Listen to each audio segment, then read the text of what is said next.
네, 안녕하세요, 여러분.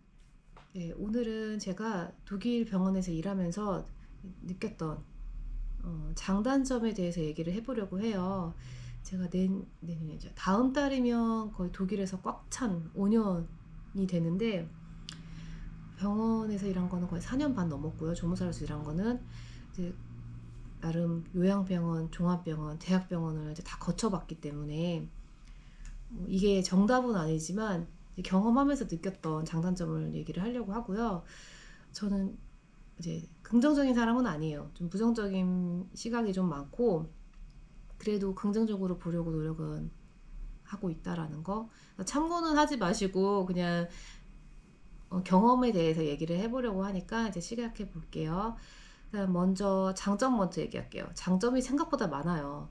일단 한 네 가지 정도로 추려봤는데 첫 번째로는 휴가가 연간 30일이 발생이 되고 주말 빼고 총 6주죠. 그렇다고 뭐 6주를 연속으로 받을 수 있는 건 아니고요. 병원 근무하시는 분들은 보통 맥시멈 3주. 약간 이제 상사랑 얘기 잘하면 4주까지도 해주는 경우도 있어요. 근데 보통은 3주고 나머지도 나눠서 이렇게 사용을 하시면 되고요. 그 다음에 병가도 30일. 근데 이 병가가 의료보험에서 해주는 병가 30일, 회사 병가 30일이 있는데 뭐 회사 병가까지는 안 가고요. 의료보험 같은 경우는 100% 의료보험 회사에서 지원을 해줘요. 이게 무슨 얘기냐? 3일 이상 병가를 낼 거면 반드시 진단서가 필요한데 본인이 이제 하우스 아치스트한테 가서 진단서를 이제 발급받으면 돼요. 근데 생각보다 되게 쉽게 떼어주거든요. 이 진단서가 나오면 진단서 나오는 그 일수만큼 보험회사에서 쉽게 말해서 이제 회사 측에 월급을 준다고 생각하면 돼요. 그래서 우리 고객이 이때까지 진단서가 나왔으니까 이 월급은 이걸 우리가 줄 테니 우리 고객한테 줘라, 뭐 이런 개념이죠. 쉽게 말하면. 그래서 보통 이제 수습 기간 끝나면 눈치 보지 마시고 써주셔도 돼요. 왜냐면 의료보험을 그만큼 많이 내고 있는데 매번 뭐 진료를 보러 가는 것도 아니잖아요. 그러면은 저는 이런 데서라도 뽕을 빼먹어야 된다고 생각을 하거든요. 다른 애들도 눈치 안 보고 써요. 특히 아시아 뭐 외국인 애들이 좀 눈치 봐가면서 못 쓰는데 이제 그러지 마시라. 그리고 수습 기간이라고 해도 쓰셔도 돼요. 하지만 너무 남발하면 잘릴 수 있으니까 웬만하면 수습 기간 끝나고 쓰시고요. 근데 회사에서 주는 이제 병가 30일은 보통 이제 의료보험을 다 썼을 때 30일 다 썼을 때 쓰게 되는데 이런 경우는 어디가 부러져서 수술을 했다거나 뭐 암 때문에 장기 치료를 요한다거나 이럴 때 이제 보통 연장해서 쓰시는 거고, 회사 병가 같은 경우에는 월급이 100%가 지급되는 게 아니라 한 6, 70% 지급되는 걸로 알고 있어요. 그리고 여기서 또 중요한 거 한 가지, 하루 이틀은 진단서 없이 가능하다고 하는데 이래서 좀 일하기 싫어하는 동료들은 그 아침에 전화해서 나 아파서 못 간다 이제 거짓말하고 안 나오는 애들도 있고, 매달 이런 식으로 막 이렇게 쓰는 애들도 있고, 진짜 아파서 쓰는 사람들도 있다라는 거. 그리고 요즘에는 이러다 보니까 이제 어떤 병원은 첫째 날부터도 진단서 제출하라 이러는 시스템으로 바뀌고 있다고 하더라고요. 근데 아직까지 저희 병원은 이틀까지는 진단서 없이 가능해요. 이번 그리고 다음엔 세 번째는 쉬는 날인데, 이거는 한국도 이제 그럴 수도 있는데 근무표가 이제 나오지 않은 상태에서 보통 빠르면 뭐 석 달치가 한꺼번에 나올 수도 있고, 아니면 이제 한 달 전에 나오기도 하는데 다음 달 근무표 나오기 전에 미리 내가 원하는 쉬는 날을 미리 얘기를 하면, 거나 아니면 난 이때는 이런 근무표를 받고 싶다라고 얘기를 하면 그렇게 써주고요. 근무표가 다 나온 상태에서도 병원 진료가 내가 개인적으로 진료가 있다거나 중요한 관공서 업무가 있다거나 이런 예약이 있으면 얘기하면 당연히 유도를 이렇게 바꿔줍니다. 왜냐면 그 독일 분위기 자체가 내가 원하는 날에 병원 진료 예약을 잡을 수 있는 것도 아니고 그 암트 예약이 가능한 것도 아니에요. 그래서 그쪽에서 원하는 되는 시간으로 잡아주는 걸 알고 있기 때문에 중요한 일이고, 그래서 그런 거는 당연히 바로바로 해준다, 이제 유도를 이렇게 바꿔준다는 거. 그리고 네 번째는 동료와의 이제 분위기죠. 일하는 이제 동료라고 하면은 간호사, 조무사뿐만 아니라 뭐 사무실에서 일하는 직원이라든가 책임 간호사, 의사를 다 포함해서인데 너무 다 그냥 친구 같은 분위기예요.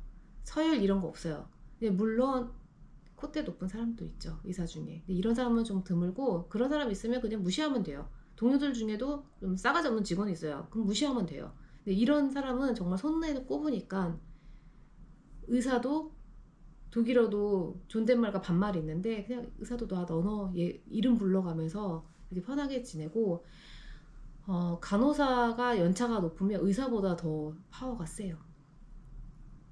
내 주장을 할 수 있고 약 처방도 가능하고 뭐 이런 분위기는 있기 때문에 한국보다는 일하는 때 이제 눈치 보거나 이러는 경우는 이제 많이 없죠.